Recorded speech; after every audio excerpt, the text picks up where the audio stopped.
Hi friends! இன்னைக்கு நம்ம சேனல்ல ரொம்பவே ஒரு சூப்பர் சாஃப்ட்டான கஸ்டர்ட் கேக் எப்படி பண்ணுறதுன்னு தான் பார்க்க போறோம். வேற லெவல் டேஸ்ட்ல ரொம்பவே சூப்பரா இருந்துச்சு.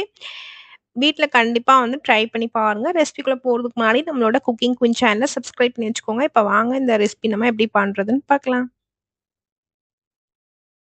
இப்ப அதுக்கு ஃபர்ஸ்ட் ஒரு பவுல்ல ஒரு 2 முட்டை வந்து நான் சேர்த்துருக்கேன்.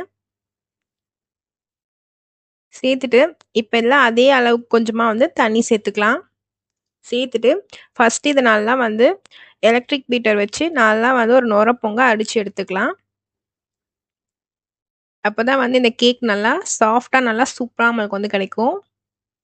குழந்தைங்க எல்லாமே கேக்குன்னு சொன்னாலே ரொம்பவே விருப்பப்பட்டு வாங்கி சாப்பிடுவாங்க. அதுவும் இந்த கஸ்டர்ட் கேக் ரொம்ப சாஃப்ட்டா நல்லா சூப்பரா இருந்துச்சு. கண்டிப்பா வீட்ல ட்ரை பண்ணி பாருங்க.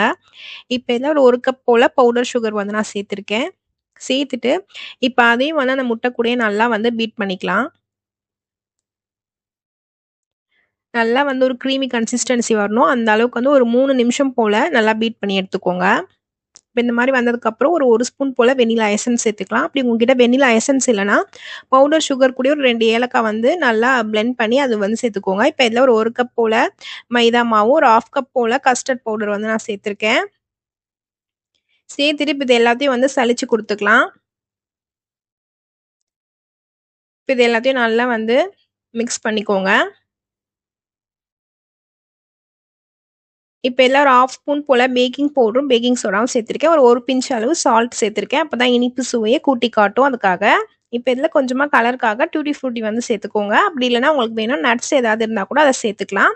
அப்படி இல்லன்னா பிளெயினா செய்றதுனா கூட நீங்க செஞ்சு எடுத்துக்கோங்க. அதுவும் நல்லா டேஸ்ட்டா தான் இருக்கும். இப்ப இது எல்லாத்தையும் வந்து கட் அண்ட் ஃபோல்டர் மெத்தட்ல வந்து நல்லா மிக்ஸ் பண்ணி குடுத்துட்டு, இப்ப நான் இந்த மாதிரி வந்து பட்டர் ஷீட் போட்டு நான் வந்து கேக் ட்ரே வந்து ரெடி பண்ணி எடுத்து வச்சிருக்கேன். அதில வந்து உள்ள சேர்த்துக்கலாம். சேர்த்துட்டு நல்லா வந்து ஒரு 10 டைம்ஸ் வந்து டேப் பண்ணி குடுத்துக்கோங்க. அப்பதான் ஏர் பபிள்ஸ் எல்லாமே வந்து ரிலீஸ் ஆகி வரும். இப்ப இது மேலயும் கொஞ்சமா வந்து அழகுக்காக டூட்டி ஃப்ரூட்டி சேர்த்துக்கலாம். பேக்கரிங்கள்லலாம் வந்து அழகா சூப்பரா வந்து இந்த மாரி டூட்டி ஃப்ரூட்டி கேக் வந்து செஞ்சிருப்பாங்க. அதே மெத்தட்ல தான் நம்ம வீட்லயே இப்ப வந்து ட்ரை பண்றோம். இப்ப இத அப்படியே நம்ம வந்து ஏர் ஃப்ரையர்ல ஒரு 180 டிகிரி செல்சியஸ்ல ஒரு 30 மினிட்ஸ் வச்சு வேக வச்சு எடுத்தோம்னா, நம்மளோட சூப்பரான டூட்டி ஃப்ரூட்டி கேக் வந்து பிரமாதமா ரெடி ஆயிடுச்சு. இப்ப இந்த மாதிரி ஒட்டாம வந்ததுக்கப்புறம், இப்ப இத ஆற வச்சு அப்படியே பீஸ் போட்டு எடுத்துக்க வேண்டியது தான். உங்களுக்கு எந்த மாரி ஷேப் விருப்பமோ, அந்த மாரி ஷேப்ல விருப்பமா கட் பண்ணி எடுத்துக்கோங்க. பாருங்க கட் பண்ணும்போதே அந்த அளவுக்கு சாஃப்ட்டா நல்லா சூப்பரா இருந்துச்சு. கண்டிப்பா நீங்களும் உங்க வீட்ல இந்த கஸ்டர்ட் கேக்க ட்ரை பண்ணி பார்த்துட்டு எப்படி இருந்துச்சுன்னு சொல்லி மறக்காம கமெண்ட்ல சொல்லுங்க. இந்த ரெசிபி புடிச்சிருந்தா மறக்காம நம்மளோட குக்கிங் குயின் சேனல சப்ஸ்கிரைப் பண்ணிக்கோங்க. தேங்க்ஸ் ஃபார் வாட்சிங்.